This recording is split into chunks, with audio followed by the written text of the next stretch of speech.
കഥ തുടരുന്നു. അമ്മേ! പുത്തനാറിലേക്ക് ചാടുന്നതിനിടയിൽ പല്ലവി അലറി വിളിച്ചു. വീടിനുള്ളിൽ നേർത്ത ഉറക്കത്തിലായിരുന്ന തങ്കം ഞെട്ടിപ്പിടഞ്ഞെഴുന്നേറ്റ് കാതുകൾ കൂർപ്പിച്ചു. പല്ലവിയുടെ ശബ്ദമാണ് കേട്ടതെന്ന് അവർക്ക് ഉറപ്പായിരുന്നു. എന്നാൽ അത് എവിടെ നിന്നാണെന്ന് മാത്രം മനസ്സിലായില്ല. മോളെ! അവർ ഉച്ചത്തിൽ വിളിച്ചു. മറുപടിയില്ല. അഴിഞ്ഞു വീണ മുടി വാരിക്കെട്ടി അവർ വെളിയിലേക്ക് ഓടിയിറങ്ങി. ആറ്റുതീരത്തെ അനാഥമായ വീൽചെയറും നദിയിലെ ഓളങ്ങളും കണ്ട് തങ്കം നടുങ്ങി. ആരെങ്കിലും വന്ന് ഓടി വരണേ! അവർ ഒച്ച വെച്ചു. ചിറയിലെ മറ്റ് വീടുകളിലുണ്ടായിരുന്നവർ പുറത്തേക്ക് കുതിച്ചെത്തി. ആ സമയം പുത്തനാറിന് കുറുകെയുള്ള പാലം ഇറങ്ങി ചിറയിലൂടെ ബൈക്കോടിച്ച് വരികയായിരുന്നു ഒരു യുവാവ്. പല്ലവി ആറ്റിലേക്ക് ചാടുന്നത് പാലത്തിൽ വെച്ച് അവൻ കണ്ടിരുന്നു. തങ്കത്തിൻ്റെ അരികിൽ ബൈക്ക് നിർത്തിയിട്ട് അവന് നദിയിലേക്ക് ചാടി. അയൽക്കാരിൽ പലരും അപ്പോഴേക്കും തങ്കത്തിൻ്റെ അടുത്ത് ഓടിയെത്തിയിരുന്നു. എന്താ ചേച്ചി ഉണ്ടായത്? തങ്കത്തിന് നാവനങ്ങിയില്ല. അവർ നദിയിലേക്ക് കഴിച്ചുകൊണ്ടി. ഓടിയെത്തിയവർ കണ്ടു നദിയിൽ ചീങ്കണ്ണി ഇരപിടിക്കുന്നത് പോലെ വെള്ളം ഇളകുന്നു. അതിനിടെ 3 ശിരസ്സുകൾ ഉയർന്നു വന്നു. പല്ലവിയും ഗോപിദാസും നദിയിലേക്ക് ചാടിയ ചെറുപ്പക്കാരനും. ഗോപിദാസിനെ താങ്ങിപ്പിടിച്ചിരിക്കുകയാണ് പല്ലവിയും ആ യുവാവും. ഗോപിദാസിൻ്റെ ശിരസ് ഒടിഞ്ഞതുപോലെ ഒരു വശത്തേക്ക് കിടക്കുന്നു. സുരേഷനും വേറെ ചിലരും കൂടി സഹായത്തിനെത്തി. അവർ ഗോപിദാസിനെ താങ്ങിയെടുത്ത് വീടിൻ്റെ തിണ്ണയിൽ കൊണ്ടുപോയി കിടത്തി. അയാൾക്ക് ചലനമില്ല. ഗോപിയേട്ടാ! അലമുറയിട്ടുകൊണ്ട് തങ്കം അയാളെ പിടിച്ചു കുലുക്കി. പ്രാണൻ പോയതുപോലെ നിൽക്കുകയാണ് പല്ലവി. ഏതാനും നിമിഷത്തേക്ക് അവൾക്ക് എന്തു ചെയ്യണമെന്ന് മനസ്സിലായില്ല. ബഹളങ്ങൾ കേട്ട് പാടത്ത് പന്ത് കളിക്കുകയായിരുന്ന ബാലുവും കൂട്ടുകാരും ഓടിയെത്തി. നിമിഷങ്ങൾക്കുള്ളിൽ ജനങ്ങൾ തിങ്ങിക്കൂടി. ഗോപിദാസ് മരിച്ചു എന്ന് ഉറപ്പായി. എല്ലാവരും ഒന്നകന്നു നിന്നേ!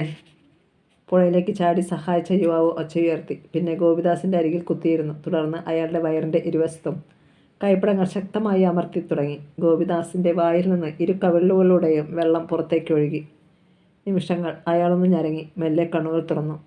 അച്ഛാ! പല്ലവി സന്തോഷത്തോടെ വിളിച്ചു. ഗോപിദാസ് ചുറ്റും നിന്നവരെ പകച്ചു നോക്കി. താൻ മരിച്ചില്ലെന്ന് വിശ്വസിക്കാൻ പാടുപെടുന്നത് പോലെ. എന്തിനാ ഗോപിയേട്ടൻ നിങ്ങളിങ്ങനെ? തങ്കം തിണ്ണയിലിരുന്ന് ഭർത്താവിനെ ചേർത്ത് പിടിച്ചു. അയാളുടെ കണ്ണുകളിലെ നനവ് വെള്ളത്തിൻ്റേതാണോ അതോ കണ്ണുനീരിൻ്റേതാണോ എന്ന് ആർക്കും വ്യക്തമായില്ല. എന്തായാലും ഹോസ്പിറ്റലിൽ പോകണം. പിറുപിറുത്തുകൊണ്ട് യുവാവ് എഴുന്നേറ്റു. ആരുടെയും മറുപടിക്ക് കാക്കാതെ അവൻ നനഞ്ഞ വസ്ത്രങ്ങളോടെ ബൈക്കിൽ കയറി വന്ന വഴിക്ക് തിരിച്ചുപോയി. 10 മിനിറ്റിനുള്ളിൽ ബൈക്കിൽ യുവാവ് മുന്നിലും അതിനു പിറകെ ഒരു ഓട്ടോയും ഗോപിദാസിൻ്റെ വീടിൻ്റെ മുന്നിൽ വന്നു നിന്നു.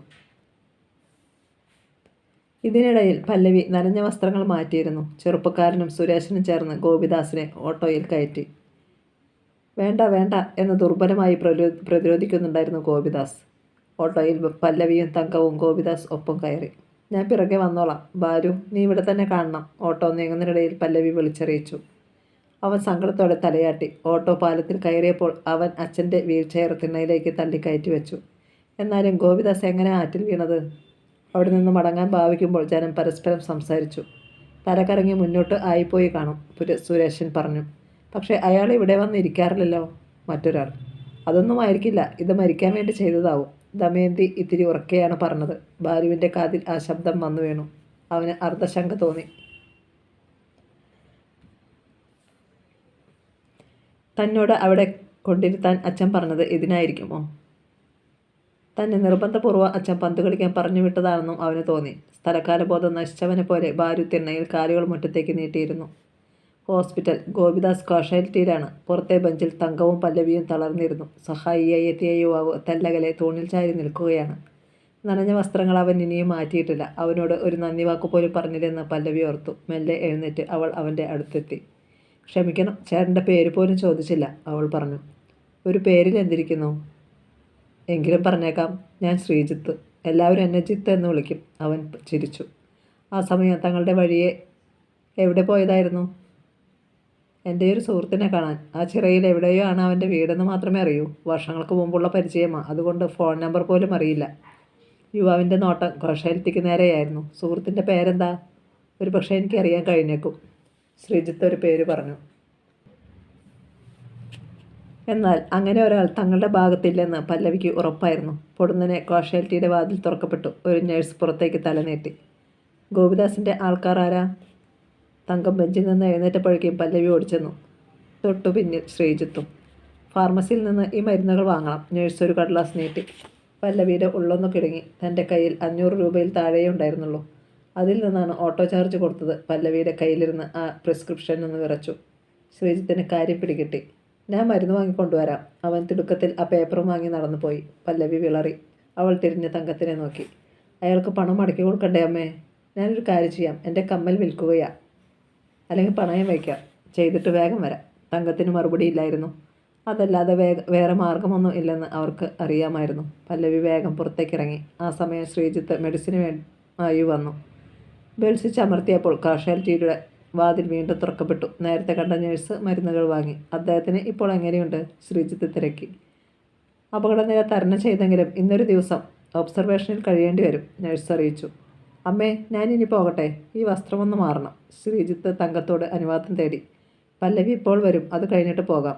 തങ്കം പുറത്തെ വാതിൽക്കിലേക്ക് വന്നെത്തി നോക്കി. എത്ര രൂപയായി മരുന്നിന്? അവൻ ചിരിച്ചു. പണമല്ലല്ലോ അമ്മേ പ്രധാനം, സഹകരണവും സ്നേഹവുമല്ലേ. അല്ലെങ്കിൽ പിന്നെ നമ്മളൊക്കെ മനുഷ്യരാണെന്ന് പറയുന്നതിൽ എന്താ അർത്ഥം? തങ്കത്തിന് വിസ്മയമായി. ഇക്കാലത്തും ഇത്തരം മനുഷ്യരുണ്ടോ? പല്ലവി വരുമ്പോൾ അമ്മ പറഞ്ഞാൽ മതി, ഞാൻ നാളെ വന്നോളാം. മറുപടിക്ക് കാക്കാതെ ശ്രീജിത്ത് തിരിഞ്ഞു നടന്നു.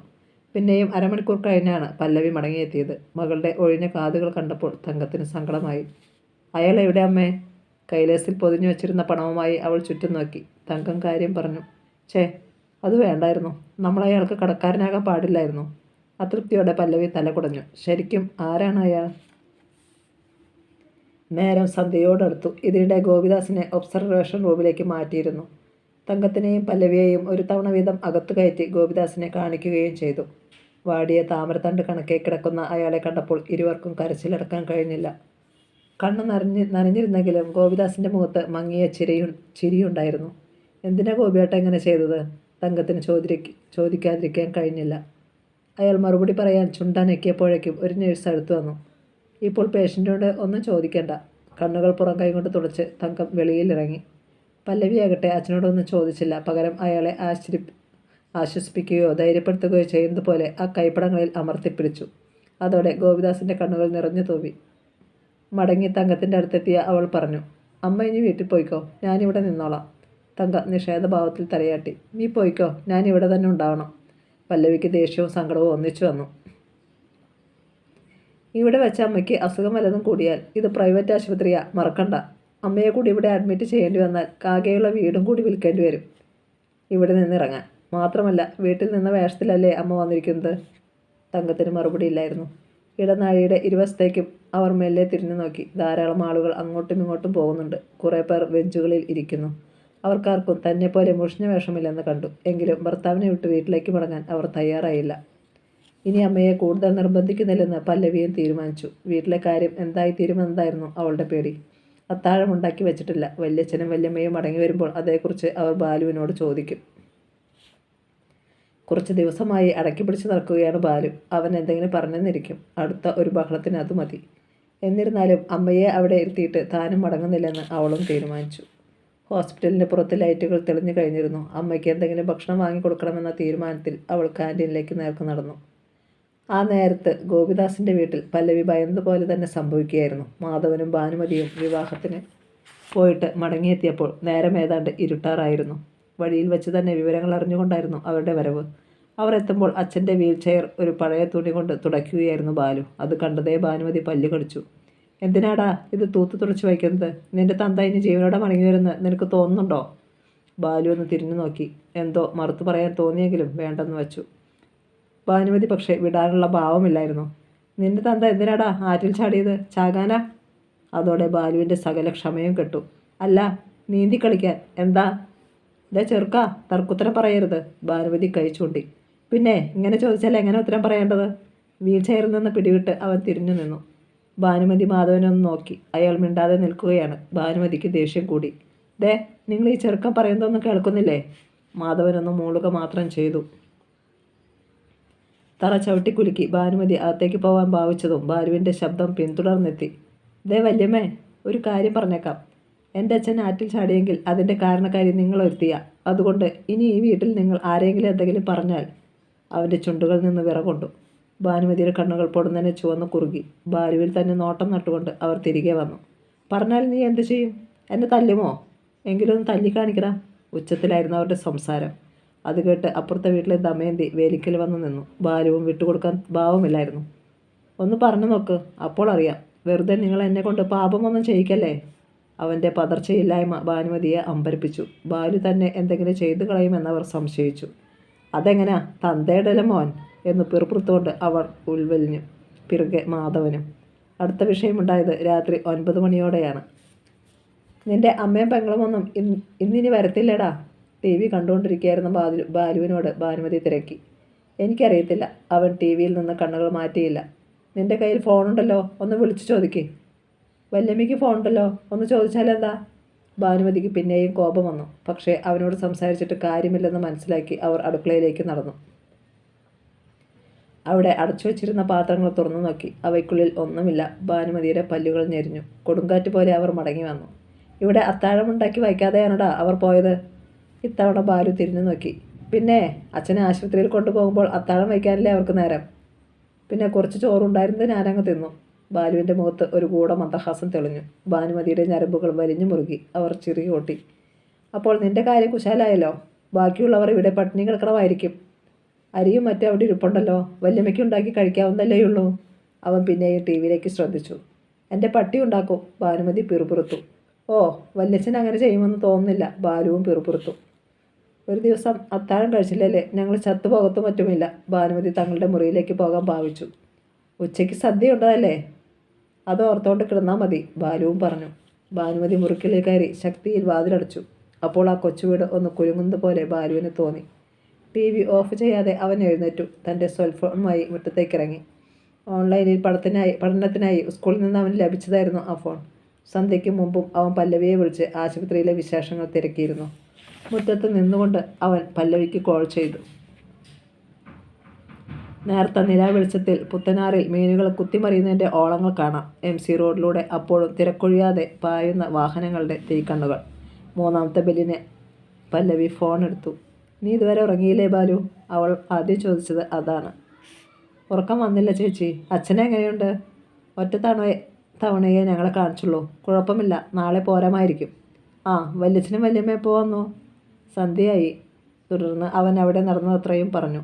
അപ്പുറത്ത് ഇത്തിരി നേരം പല്ലവി മൗനം.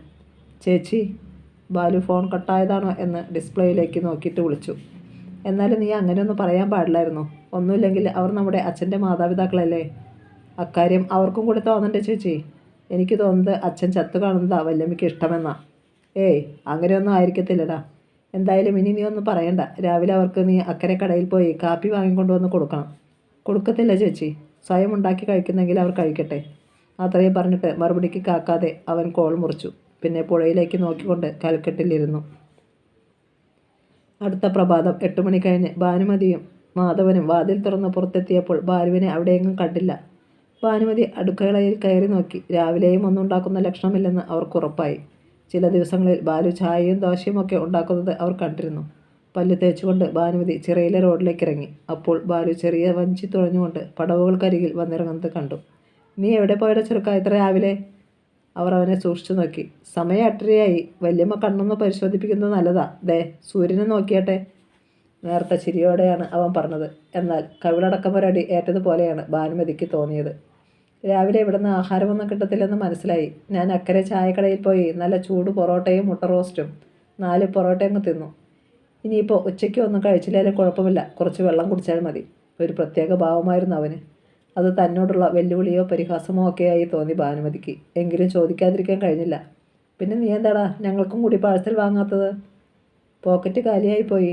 അവൻ തൻ്റെ ഷർട്ടിൻ്റെ പോക്കറ്റ് വിടർത്തി കാണിച്ചു. അഹങ്കാരി, ഭാനുമതി മന്ത്രിച്ചു. അങ്ങനെ തന്നെ കരുതിക്കോ. അവൻ അവിടെ ഇരുന്ന ചൂലെടുത്ത് മുറ്റമടിക്കാൻ തുടങ്ങി. ആ സമയം വേലിക്കരികിൽ ദമയന്തി പ്രത്യക്ഷപ്പെട്ടു. ചേച്ചിയെ, ഭാനുമതിയെ നോക്കി അവർ വിളിച്ചു. ഓ, ഭാനുമതി വേലിക്കടുത്തേക്ക് ചെന്നു.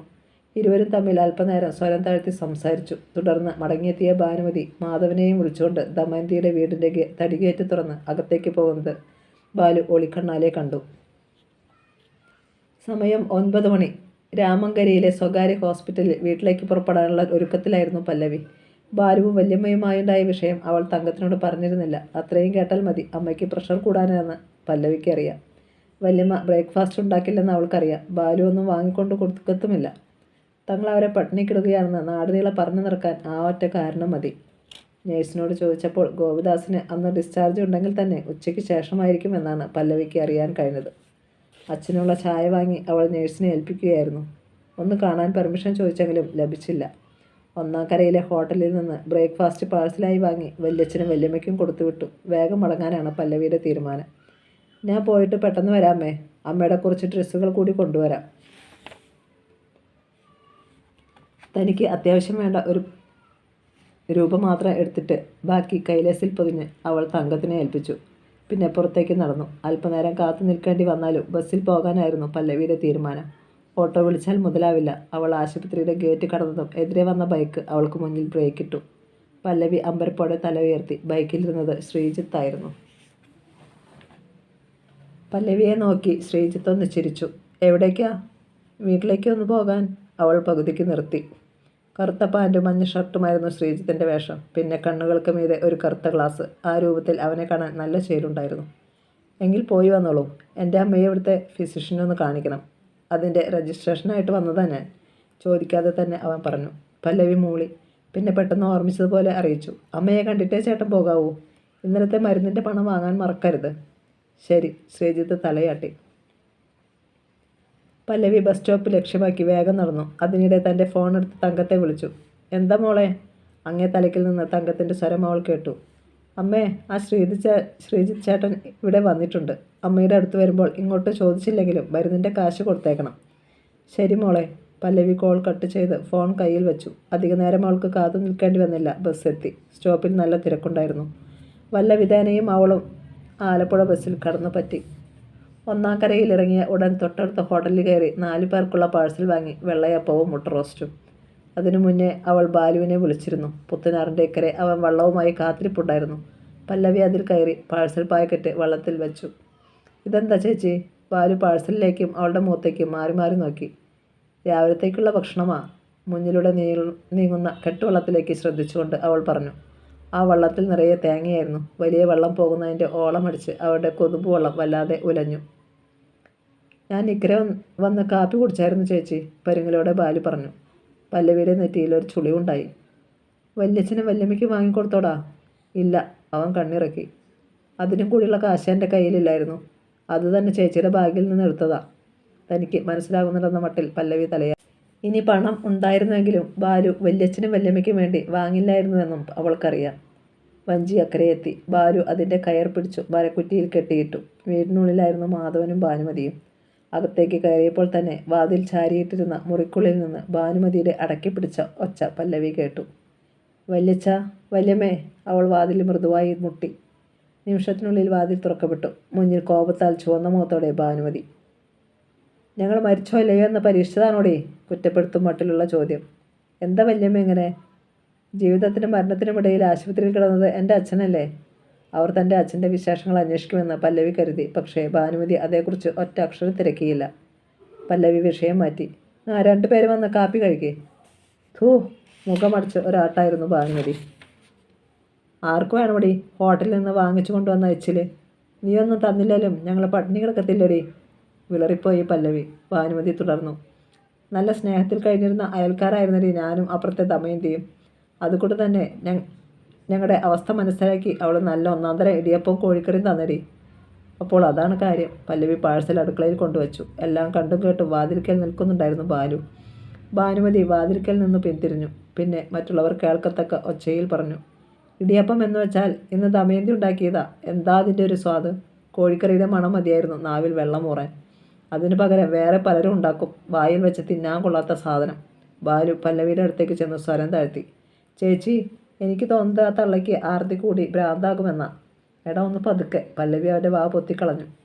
അവൾ ഹോസ്പിറ്റലിൽ നിന്ന് വന്നതറിഞ്ഞ് വിശേഷങ്ങൾ തിരക്കാൻ അയൽക്കാരിൽ ചിലർ എത്തി. പേടിക്കേണ്ടെന്നാണ് ഡോക്ടർ പറഞ്ഞിരിക്കുന്നത്. മിക്കവാറും ഇന്ന് തന്നെ ഡിസ്ചാർജ് ചെയ്യും, പല്ലവി അറിയിച്ചു. ആ നേരത്താണ് മുറ്റത്ത് ഒരു ഓട്ടോ വന്ന് നിന്നത്. പല്ലവിയും അയൽക്കാരും തിരിഞ്ഞു നോക്കി. ഓട്ടോയിൽ നിന്ന് 2 പോലീസുകാർ ഇറങ്ങി. പല്ലവിയുടെ ഉള്ളിൽ സംശയത്തിൻ്റെ ഒരു വല കുരുങ്ങി. ഇതല്ലേ ഗോപിദാസിൻ്റെ വീട്? ഒരു കോൺസ്റ്റബിൾ തിരക്കി. അതെ സാറേ. പല്ലവി മുന്നോട്ട് നീങ്ങി നിന്നു. കുട്ടി ഗോപിദാസിൻ്റെ ആരാ? അയാൾ അവളെ കണ്ണുകൾ കൊണ്ട് ഒന്ന് അളന്നു. മകളാണ്. എന്തിനാ ഗോപിദാസ് ആത്മഹത്യക്ക് ശ്രമിച്ചത്? ചോദ്യം 2ാമത്തെ പോലീസുകാരൻ്റെ വകയായിരുന്നു. പല്ലവി നടുങ്ങിപ്പോയി. സാർ. വേണ്ട, ഒന്നും ഒളിക്കാൻ ശ്രമിക്കേണ്ട. എല്ലാം അറിഞ്ഞിട്ട് തന്നെയാ ഞങ്ങളുടെ വരവ്, അയാൾ കടുപ്പിച്ചു തുടർന്നു. സ്വയം നടക്കാൻ പോലും കഴിയാത്ത ഗോപിദാസ് നിങ്ങൾക്കൊരു ഭാരമായിരുന്നു അല്ലേ? അയാൾ മരിക്കുന്നത് തന്നെയാണ് നല്ലതെന്ന് നിങ്ങൾ കരുതി.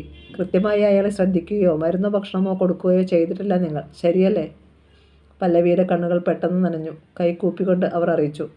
സാറേ, ദൈവദോഷം പറയരുത്. അച്ഛനെ ഞങ്ങൾക്ക് ജീവനായിരുന്നു.